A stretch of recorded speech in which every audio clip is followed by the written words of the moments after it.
నగరంలో భారీ జనసందోహం మధ్య ప్రారంభమైన ఎన్డీఏ ఉమ్మడి పార్టీల అభ్యర్థులకు మద్దతుగా రోడ్ షోలో పాల్గొన్న ప్రముఖ నటి ఖుష్బూ. రోడ్డు పొడవునా అరకులో దింసా నృత్యాలు, సాంప్రదాయ వాయిద్యాలతో స్వాగతం పలుకుతున్న ఆదివాసీ గిరిజనులతో కలిసి రోడ్డుపై దింసా నృత్యంలో పాల్గొన్న సినీ నటి ఖుష్బూ, ఎంపీ అభ్యర్థిని కొత్తపల్లి గీత. బీజేపీ స్టార్ క్యాంపెయినర్గా అరకు విచ్చేసి ఎంపీ అభ్యర్థిని కొత్తపల్లి గీత, ఎమ్మెల్యే అభ్యర్థి పాంగి రాజారావు గెలుపుకు మద్దతుగా రోడ్ షో ద్వారా ప్రచారం చేసిన జాతీయ మహిళా కమిషన్ సభ్యురాలు, ప్రముఖ సినీ నటి ఖుష్బూ సుందర్. ఈ సందర్భంగా రోడ్ షోలో ఖుష్బూ మాట్లాడుతూ, అరకు వచ్చి చాలా సంవత్సరాలు దాటినా ఇక్కడ ఎలాంటి అభివృద్ది కనిపించలేదని, 2035 వరకు జగన్కు అవకాశమిస్తే అభివృద్ది చేస్తారట, 5 సంవత్సరాలు ఏం చేశాడని ప్రశ్నించారు. 2047లో వికసిత్ భారత్ ద్వారా భారతదేశ అభివృద్దికి మోదీ పాటుపడుతున్నారన్నారు. కోవిడ్ సమయంలో కేవలం 6 నెలల్లో వ్యాక్సిన్ అన్ని దేశాలకు పంపించిన ఘనత మోదీకే దక్కుతుందని అన్నారు. చివరకు జగన్ చెల్లి కూడా బయటకు వచ్చి విమర్శలు చేశారని, అరకు అభివృద్దికి కమలం గుర్తుకు 2 ఓట్లు వేసి గెలిపించాలని ఓటర్లను అభ్యర్థన చేశారు. ఈ సందర్భంగా కొత్తపల్లి గీతా గారు మాట్లాడుతూ, ప్రముఖ నటి ఖుష్బూ మా గెలుపుకు మద్దతుగా అరకు పర్యటనకు రావడం ఆనందంగా ఉందని, తమిళనాడులో సినీ నటి ఖుష్బూ సుందర్ను ప్రజలు ఎంతగానో అభిమానిస్తారని, జాతీయ మహిళా కమిషన్ సభ్యురాలుగా ఉన్నారని తెలిపారు. సర్పంచ్ అకౌంట్లలో నిధులు లేకుండా చేశారని, 400 పైన పార్లమెంటు సీట్లు గెలిచి అధికారంలోకి వస్తున్నారు. పవన్ కళ్యాణ్ వ్యతిరేక ఓట్లు చీలకుండా చేశారు. అరకులో బీజేపీకి 2 ఓట్లు వేసి గెలిపించాలని కోరారు.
ఇక్కడికి వచ్చిన ప్రతి ఒక్కరికి పేరు పేరున నేను పాదాభివందనం చేస్తున్నాను.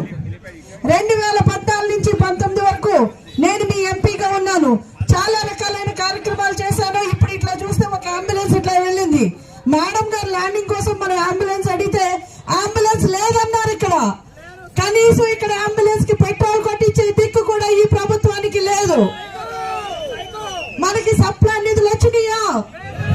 ట్రైకార్ నిధులు వచ్చినాయా? మద్యపాన నిషేధం జరిగిందా? ఏజెన్సీ డిఎస్సి వచ్చిందా? గిరిజనుల మీద కేసులు ఎన్ని పెడుతున్నారో చూస్తున్నాం. ఈ రోజు మన పిల్లలకి ఉద్యోగాల అవకాశాలు లేవు. మన విద్య కూడా మనకి ప్రాథమిక పాఠశాలలు తీసివేశారు. అలాగే మనకి వైద్యం సదుపాయం అందుతుందా? డాక్టర్లు ఉంటున్నారా? గిరిజనులు గ్రామాల్లో రోడ్లు, ప్రధానమంత్రి గ్రామీణ సడక్ యోజన ద్వారా మనం 2014 నుంచి 19 వరకు వేసుకునే రోడ్లే ఈ రోజు వరకు మనకు ఉన్నాయి. సర్పంచుల అకౌంట్ లో నిధులున్నాయా? డబ్బులన్నీ దొబ్బేస్తున్నారు. దొంగలు పట్టారు మన రాష్ట్రంలో. మన జీవితాలను దోచుకోవడానికి ముందుకు వస్తున్నారు. 60 నెలలు కష్టపడ్డాం. ఎన్నో దుర్మార్గపు కేసులు పెట్టారు.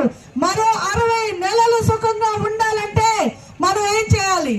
కమలం గుర్తుకు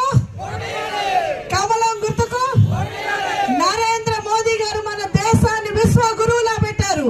అలాగే ఈ రోజు మన రాష్ట్రం అభివృద్ధి చెందాలి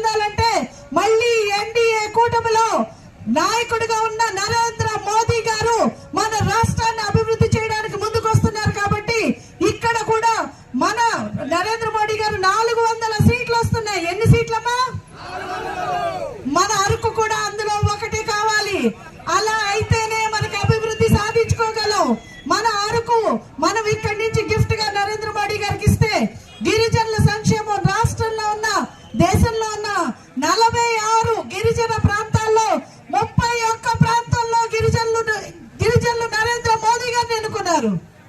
మనం కూడా ఇక్కడి నుంచి ఈ సీటు 100% మనం అందరం కష్టపడి రాత్రి పగళ్ళు మీరందరూ కూడా ప్రతి గ్రామాల్లో నరేంద్ర మోడీ గారి పథకాలు తీసుకువెళ్ళాలి. అలాగే మన రాష్ట్రంలో ఈ రోజు దుర్మార్గం పాలన అంతం అవ్వాలంటే చారిత్రాత్మకంగా ఈ రోజు ఒక కూటమి ఏర్పడింది. పవన్ కళ్యాణ్ గారు చక్కగా ఏసీ గదుల్లో ఉండకుండా నేను సైతం అని చెప్పి రోడ్డు మీదకి వచ్చారు. ఈ రోజు ఆయన సంకల్పించారు వ్యతిరేక ఓటు చేయకూడదని. ఆయన ప్రజల కోసం ఈ రోజు మన భవిష్యత్తు తరాల కోసం ఆయన ఏదైతే ఆయన మన కోసం రోడ్డు మీదకి వచ్చారో, మన కోసం ఈ కూటమి ఏర్పడిందో, అలాగే చంద్రబాబు నాయుడు గారు ఎన్నో రకాలైన హామీ ఇచ్చారు, సూపర్ 6 ఇచ్చారు. ఇప్పుడు అంత సమయం లేదు కాబట్టి అన్ని మాట్లాడుకోవట్లేదు. రాష్ట్రంలో ఈ దుర్మార్గం పాలన అంతనై మళ్ళీ చంద్రబాబు నాయుడు గారు ముఖ్యమంత్రి కావాలంటే ఇక్కడ మళ్ళీ కమలం వికసించాలి. అరకు ప్రాంతంలో కూటమి అభ్యర్థిగా ఉన్న రాజారావు గారు, అలాగే మీ బాడపడిచైన నన్ను మీరందరూ ఆశీర్వదిస్తారని, మీ అందరూ కూడా ఇక్కడ ఒకే ఒక గుర్తు కమలం ఉంది కాబట్టి కమలం గుర్తుకు మీరందరూ ఓటేస్తారని ఈ రోజు దున్నుదొర గారు కూడా ఆయన అభ్యర్థిత్వాన్ని అనౌన్స్ చేసినా కూడా ఆయన దాన్ని త్యాగం చేసి ఈ రోజు మా అందరితోటి కలిసి ప్రచారం చేస్తున్నారు.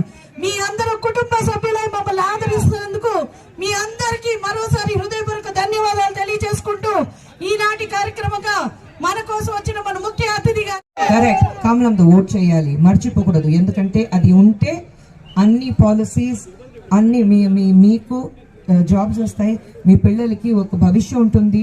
ఇక్కడ చాలా ఆడవాళ్ళు ఉన్నారు, ఆయనకి అందరికీ నారీ శక్తి, ప్రైమ్ మినిస్టర్ నారీ శక్తి గురించి మాట్లాడుతారు. నారీ శక్తి చూడండి ఇక్కడ ఉంది, ఒక పెద్ద నారీ శక్తి ఇక్కడ ఉంది.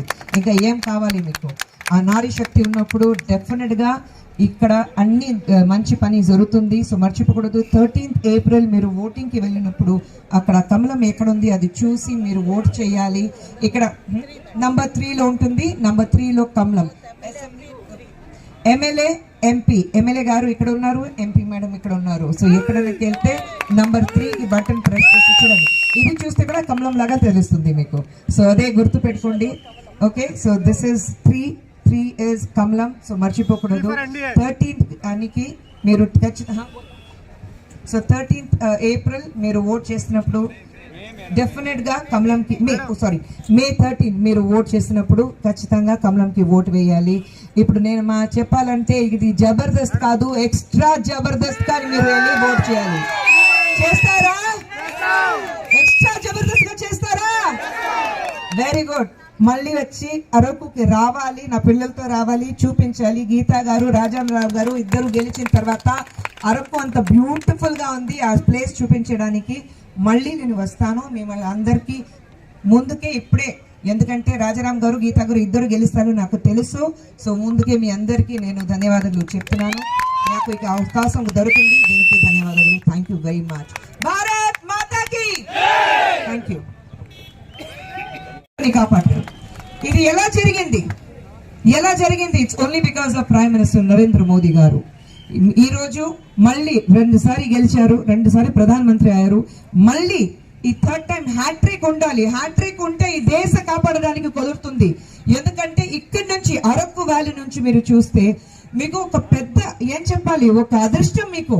ఎందుకంటే ఇప్పుడు ఈ అరకు వ్యాలీ నుంచి అసెంబ్లీకి భారతీయ జనతా పార్టీ నుంచి సార్ రాజారాం గారు ఉన్నారు, ఇక్కడ పార్లమెంట్ ఎలక్షన్ కి గీతా మేడం ఉన్నారు.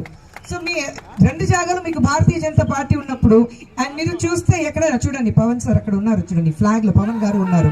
ఓకే, సో టీడీపీ వాళ్ళు ఇక్కడ ఉన్నారు. సో అందరూ ఒక ఫ్యామిలీ లాగా, ఒక కుటుంబం లాగా మేమందరూ ఉన్నప్పుడు ఎందుకు ఆ గ్రోత్ మనం చూడకూడదు?